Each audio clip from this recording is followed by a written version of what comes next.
Assalamualaikum warahmatullahi wabarakatuh. Perkenalkan, nama saya Hasrofiana, angkatan 2020 dari Universitas Indonesia Timur, program studi D3 Analis Kesehatan.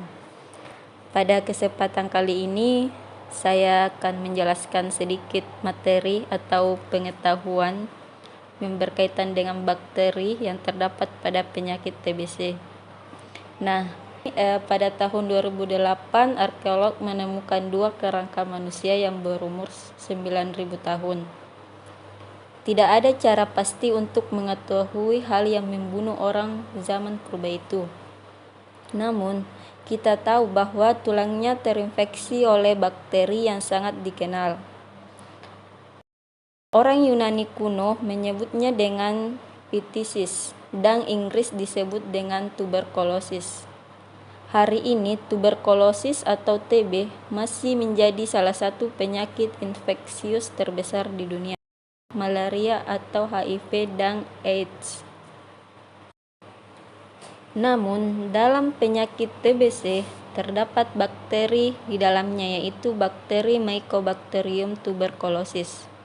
Di sini kita harus tahu terlebih dahulu apa sih yang Mycobacterium tuberculosis itu adalah ditularkan lewat udara. Mereka masuk ke dalam saluran nafas dan menginfeksi paru-paru kita. Di sini, sel imun yang disebut makrofag dengan cepat bergerak ke lokasi infeksi dan mencoba untuk menyerap dan menghancurkan bakteri penyusup tersebut. Dalam banyak kasus, respon ini cukup untuk menghilangkan bakteri itu. Namun, pada orang dengan kondisi medis lainnya, mulai dari malnutrisi dan HIV hingga diabetes dan kehamilan, Mycobacterium tuberculosis ini akan membelah di dalam makrofag dan membentuk koloni di sekeliling jaringan paru. Saat mereka menginfeksi sel lainnya, bakteri mengeluarkan enzim atau penghancur sel yang menghancurkan jaringan terinfeksi atau memicu nyeri dada. Hancurnya paru-paru ini mengakibatkan kekurangan oksigen. Hal ini mengakibatkan berbagai perubahan hormon atau termasuk penurunan nafsu makan dan produksi zat besi.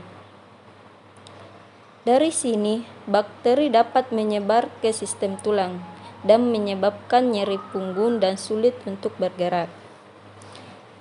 Menuju ginjal dan usus, respon ini cukup untuk menghilangkan bakteri itu. Namun, selanjutnya saya akan menjelaskan penyakit yang disebabkan oleh bakteri tersebut, yaitu penyakit TBC. TBC ini merupakan penyakit menular yang menyebabkan masalah kesehatan terbesar kedua di dunia setelah HIV. Penyakit ini disebabkan oleh hasil dari bakteri Mycobacterium tuberculosis.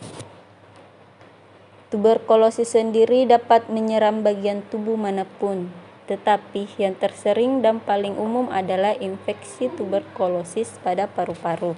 Penyebaran penyakit ini dapat terjadi melalui orang yang telah mengidap TBC, kemudian batuk atau bersin, menyemburkan air liur yang telah terkontaminasi dan terhirup oleh orang yang sehat yang kekebalan tubuhnya lemah terhadap penyakit tuberkulosis.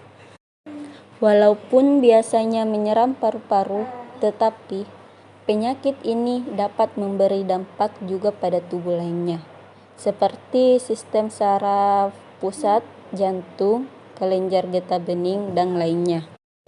Untuk kasus TBC, bakteri yang menyebabkan penyakit tuberkulosis belum aktif secara klinis dan hanya berada di dalam tubuh. Jika sudah aktif, akan terjadi gejala pada periode tertentu, bisa dalam hitungan minggu maupun tahun. Durasi tersebut tentu saja tergantung dari kondisi kesehatan dan daya tahan dari pengidap. Untuk poin selanjutnya yaitu apa penyebab dan gejala TBC. Penyebabnya yaitu adalah bakteri yang menyebar di udara melalui semburan air liur dari batuk atau bersin pengidap TB. Nama bakteri TB adalah Mycobacterium tuberculosis. Berikut ini beberapa kelompok orang yang memiliki risiko lebih tinggi tertular TB. Yang pertama itu orang yang sistem kekebalan tubuhnya menurun.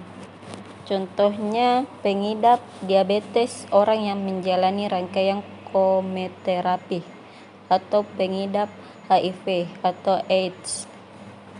Yang kedua yaitu orang yang mengalami malnutrisi atau kekurangan gizi. Yang ketiga itu pecandu narkoba. Yang keempat para perokok, dan yang kelima itu para petugas medis yang sering berhubungan dengan pengidap TB. Gejalanya yaitu pengidap tuberkulosis laten atau tidak aktif umumnya tidak akan mengalami gejala apapun. Meskipun demikian, bakteri sudah berada dalam tubuh. Akan tetapi, bakteri dalam tubuh belum menyebabkan kerusakan apapun. Saat bakteri mulai aktif, kondisi inilah yang memicu gejala pada pengidap tuberkulosis. Tuberkulosis umumnya menyerang paru-paru dengan gejala utama batuk berdahak yang berlangsung lebih dari 2 minggu. Batuk yang terjadi juga kadang mengeluarkan dahak berwarna seperti karat atau batuk darah. Pengidap TB juga biasanya akan kehilangan nafsu makan dan mengalami penurunan berat badan yang disertai dengan demam, keringat malam hari, dan kelelahan. Untuk poin selanjutnya yaitu pemeriksaan TB. Pemeriksaan pertama yang dilakukan dokter dengan mengumpulkan informasi terkait riwayat keluarga maupun riwayat penyakit yang dimiliki pengidap. Kemudian, pemeriksaan fisik dilakukan guna memastikan penyebab keluhan kesehatan yang dialami. Pemeriksaan fisik dilakukan guna memastikan penyebab keluhan kesehatan yang dialami. Pemeriksaan fisik terkait penggunaan stetoskop untuk memeriksa kondisi paru-paru dan pemeriksaan kelenjar getah benih pada bagian leher. Jika dokter mencurigai adanya kemungkinan penyakit tuberkulosis, pemeriksaan lanjutan dilakukan dengan tes darah dada atau tes mantau, tes darah, dan tes dahak. Hal tersebut dikarenakan tuberkulosis adalah penyakit yang sulit dideteksi, terutama jika pengidapnya adalah anak-anak. Dengan pengobatan yang benar, penyakit yang serius ini bisa disembuhkan. Langkah pengobatan yang dibutuhkan adalah dengan mengkonsumsi beberapa jenis obat anti tuberkulosis yang harus diminum selama jangka waktu tertentu, minimal 6 bulan. Yang terakhir itu adalah saya akan memasuki poin pengobatan TBC. Pengobatan TBC ini dapat dideteksi melalui pemeriksaan dahak. Beberapa tes lain yang dapat dilakukan untuk mendeteksi penyakit menular ini adalah foto röntgen dada, tes darah, atau tes kulit. Untuk mengatasi penyakit ini, penderita perlu minum beberapa jenis obat untuk waktu yang cukup lama atau biasa minimal 6 bulan. Obat itu umumnya berupa yang pertama itu adalah isoniazid, yang kedua itu rifamycin, yang ketiga pyrazinamide, dan yang terakhir itu enhambutol. Pengobatan penyakit TBC membutuhkan waktu yang cukup lama dan biasa yang tidak sedikit. Oleh karena itu, memiliki asuransi kesehatan bisa menjadi pertimbangan atau tidak perlu dipusingkan dengan tanggungan biaya saat berobat nanti. Ya, demikian tadi pemaparan saya tentang bakteri tuberkulosis. Sekian dan terima kasih.